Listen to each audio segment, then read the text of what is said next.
Hello from ডেমজি। আজকে তোমাদের সামনে নিয়ে চলে এসেছি আর একটা নতুন ভিডিও।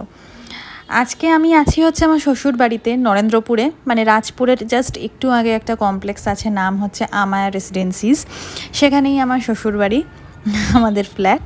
তো সেখানকার দুর্গাপুজোটা ভাবলাম তোমাদের সাথে একটুখানি আজকে শেয়ার করি। এটা ঠিক দুর্গাপুজো বলা চলে না, এটা একদম আগেকার দিনের জমিদার বাড়িতে বা একটু অভিজাত কোনো পরিবারে যেরকম নিজেদের ঘরের উঠোনের পুজো হতো না, আমাদের এই পুজোটা ঠিক সেই রকম, মানে সেইভাবে নিয়ম মেনে সেইভাবে আনন্দ হুল্লোড় করেই কিন্তু পুজোটা হয়। হতে পারে হয়তো এটা মানে সবার পুজো বা এরকম ব্যাপার, কিন্তু এটা বাড়ির উঠোনের পুজোর মতন করেই কিন্তু আনন্দ করে করা হয়। তো আজকে হচ্ছে চতুর্থী, মানে তিথি অনুযায়ী তৃতীয়া বা চতুর্থী, মানে দুটো বোধহয় একসাথে পড়েছে, আমি একদমই শিওর নই। তো যাই হোক, তো তৃতীয়া হোক বা চতুর্থী, পুজোর কাজ তো একদম মানে পুরো দমে চলছে। সবাই মিলে, মানে আন্টিরা, দিদিরা, দাদারা, আঙ্কেলরা সবাই মিলে একদম কাঁধে কাঁধ মিলিয়ে কাজকর্ম করছে।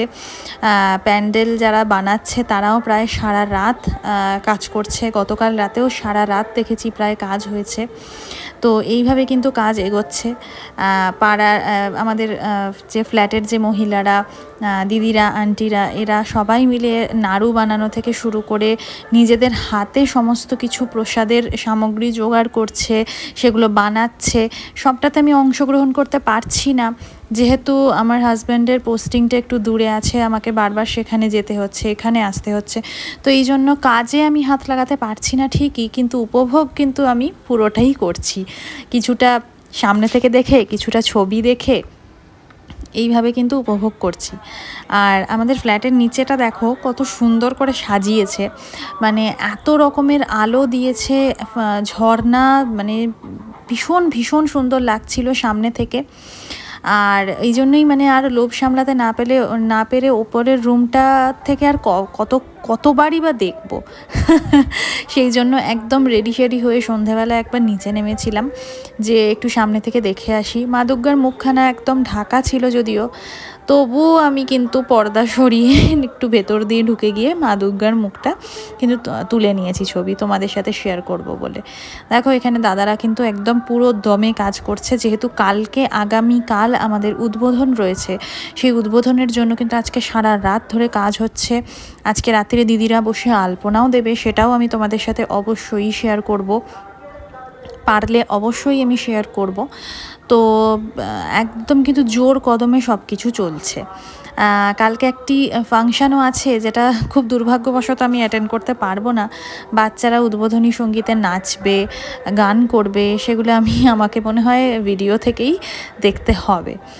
আর দেখো এই প্যান্ডেলটাও কি অপূর্ব সুন্দর করেছে না, একদম লাল হলুদ কাপড় দিয়ে, একদম যেন বাড়ির পুজো মনে হচ্ছে। ওই ফিলটা কিন্তু কমপ্লেক্সগুলো আস্তে আস্তে নিয়ে আসছে, বলো, আগেকার দিনের পুজোর ব্যাপারটা।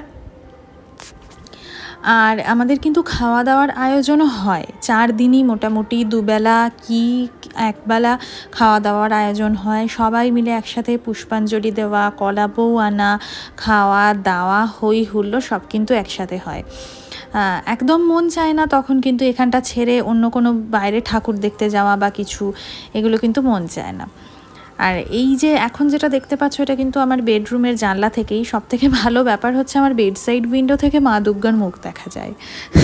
যেটার থেকে বেশি বড় পাওয়া বোধহয় আর কিছু হতেই পারে না।